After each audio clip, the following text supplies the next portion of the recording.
पिताजी की तबीयत खराब है।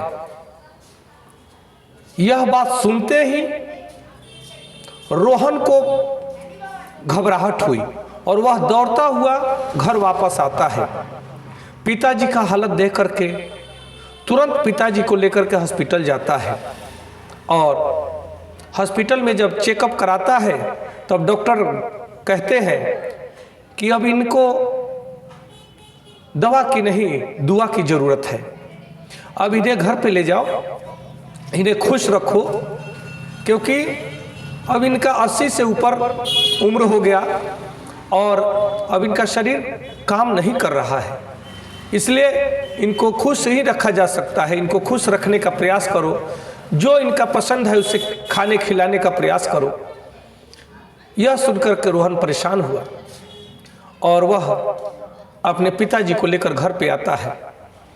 पिताजी को एक टक देख रहा है और आंखों से आंसू टपक रहे हैं।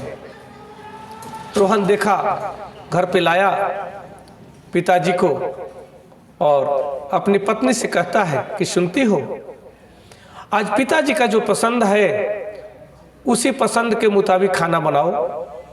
मैं जा रहा हूँ, मैं बाजार से कुछ मिठाइयाँ ला रहा हूँ और तुम पकौड़ा बनाओ, क्योंकि पिताजी को पकौड़ा बड़ा पसंद है।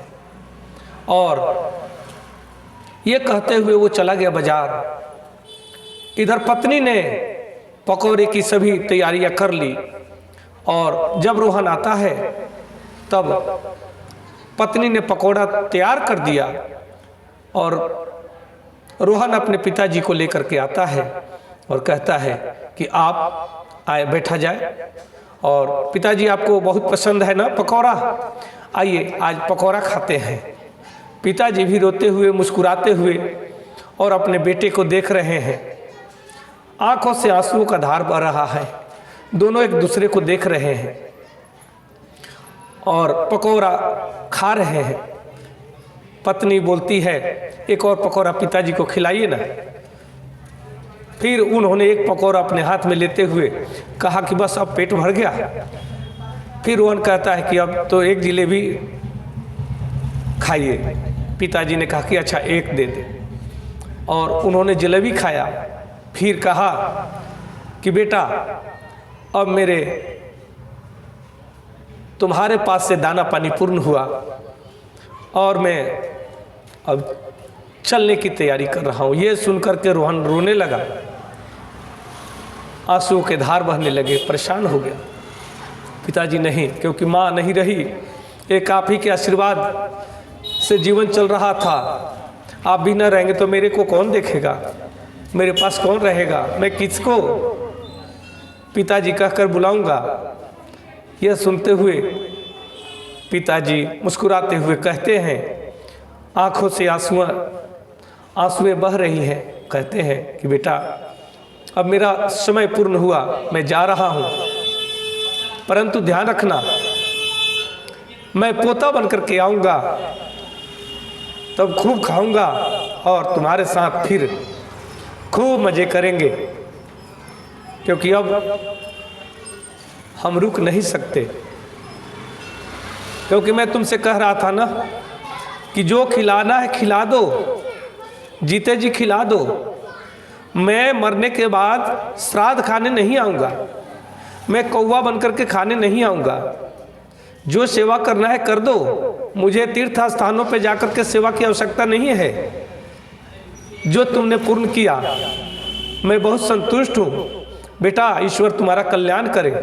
और ये कहते हुए अपने बेटे को निहारते रहे और निहारते हुए एक पलक झपके बिना देख रहते हैं और वे फिर अपने अनंत यात्रा पे चले जाते हैं।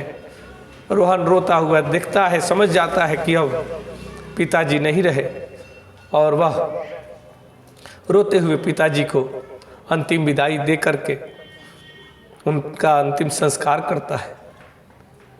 ये बातें ध्यान रहे कि उसे एक एक बात याद आ रहा है, बचपन से लेकर जवानी तक, कि पिताजी ने कैसे कभी कंधे पे बिठाकर खिलाते हैं, कभी कैसे हमारे मनमाने चीज़ों को लाते हैं और कभी भी कुछ खाने के लिए बगैर घर में प्रवेश नहीं किए। इन बातों को याद कर कर के वो रोता है और किया भी कुछ नहीं जा सकता है। पिता का अंतिम संस्कार की तैयारी करके वह अपना पुत्र धर्म का पालन किया, परंतु आज हम सबको अपने जीवन में इसका शिक्षा लेना है कि अपने माता पिता का सेवा जीते जी करें। मरने के बाद आप कितना भी दूध दही घी या कितना भी वस्त्र आप दान करेंगे वो कोई नहीं जानता, क्योंकि वह सूक्ष्म शरीर इन वस्त्रों का क्या करेगी। जीते जी अपने माता पिता को अच्छा खाना खिलाएं, अच्छा कपड़ा पहनाएं, अच्छा वाणी से उनका सम्मान करें, उनका सेवा करें। यही सबसे बड़ा धर्म है, यही सबसे बड़ा तीर्थ है। इससे बड़ा कोई धर्म नहीं, इससे बड़ा कोई तीर्थ नहीं। अन्यथा आप करोड़ों खर्च कर लेंगे, माता पिता के नहीं रहने के बाद कुछ भी उसका महत्व नहीं है। नमस्कार, धन्यवाद।